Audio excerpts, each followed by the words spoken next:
కావాలి అంటే కొనాలంటే కొంచెం కష్టమైన పని కాబట్టి మనం ఇలా సిల్వర్ జ్యువెలరీ లో కూడా వేసుకోవచ్చు. డీటెయిలింగ్ చాలా బాగుందన్న రాధాకృష్ణ. సరే చూడొచ్చు డీటెయిలింగ్ చూడండి ఎంత అసలు పర్ఫెక్ట్ గా ఎంత బాగుందో. ఈ వడ్డానం ఎంత వచ్చన్నా? ఈ వడ్డానం వచ్చేసి మనం 60,000 రూపాయలు వచ్చేస్తుంది. చూడండి గోల్డ్ లో కొనాలంటే ఒక 20-30 lakhs అవుతుంది. అలాంటిది 60,000 1 lakh బిలో వడ్డానం వచ్చేసింది. అసలు మనం చెప్తే గానీ ఎవరు కనుక్కోలేరు ఇది గోల్డ్ కాదు సిల్వర్ అనేసి. ఎంత బాగుంది అసలు. ఇక్కడ రాధాకృష్ణ విగ్రహాలు చూడండి ఎంత చక్కగా పెట్టారు.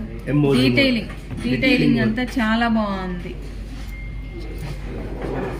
ఎవరికైనా వడ్డానం ఐడియా ఉంటే మాత్రం తప్పకుండా హబ్సీ కూడా బ్రాంచ్ వచ్చేసేయండి. ఇంకో వడ్డానం వావ్ ఇది కూడా చాలా బాగుంది. ఈ లక్ష్మీదేవి ఇవి ఏనుగు